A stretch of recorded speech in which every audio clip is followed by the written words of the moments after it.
What's up mga B? For today's video nga, magpuputrip ang mga person. At ang cravings nga pala namin ay shawarma. At ang pupuntahan nga pala namin shawarma station ay talagang pinipilahan. Kaya naman gumayak na nga kami at bumiyahi. Pero bago ang lahat, tumaan nga pala muna kami sa may simbahan ng Novaliches. Parang nababawasan na kasi yung kasaranan namin kaya kailangan na namin magdagdag. Charis! Fast forward nga, after nga namin magsimba ay pumunta na nga kami sa may kainan ng shawarma. Bali sa may tapat nga lang pala siya ng pinagsimbahan namin sa may Novaliches. Sakto nga at pagkarating namin sa may store nila ay wala pa gaanong pila. At pagkatapos nga lang namin umorder ay nagulat kami dahil dumami na nga ang mga tao. Mabuti na nga lang nga at nauna kami dahil maliit nga lang yung pwesto nila. Pero kung puro na nga dito sa may harapan nila, pwede ka rin kumain sa may second floor nila. At pagkarating nga ng mga order namin, ay lumapang na nga ang mga person.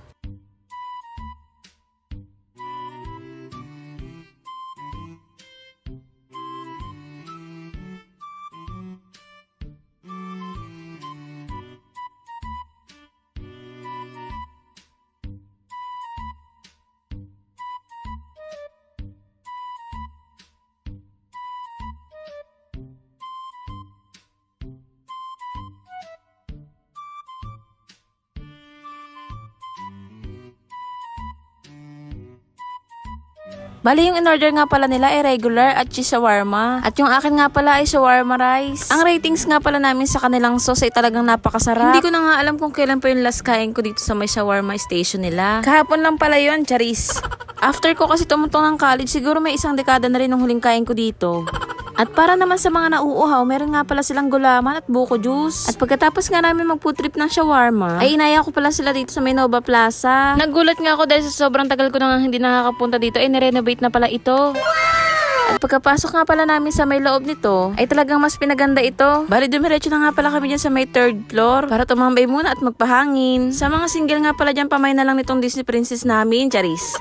Pagkatapos nga ng ilang minuto, ay inaya ko na nga sila mag-fried noodles. Nakita ko kasi to pagka-akit namin dito. Kaya naman umorder na nga kami. Bali 3 regular nga lang pala yung in-order namin. At nang matapos nga itong maluto, ay nagtimpla na nga ako ng sa akin. Nilagyan ko na nga yan ng teriyaki. At ang favorite ko sa lahat na sweet and chili sauce. Tapos nilagyan ko nga lang ng konting oyster at chili garlic para may konting sipa ng anghang. Pagkatapos nga ay minekos-mekos ko na. Kapag pumapasyal talaga kami, hindi nawawala sa amin ang bumili ng fried noodles. Lahat kasi kami talagang addict dito, charis. Pagkatapos nga namin timplahan yung mga fried noodles namin, ay bumalik na nga kami dito sa may terrace.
Init?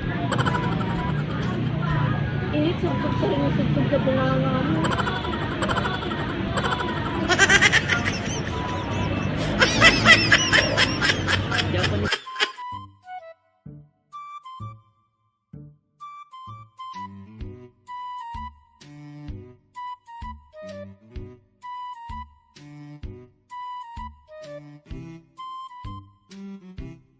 At ayun lang muna for today's video. Thank you for watching mga B.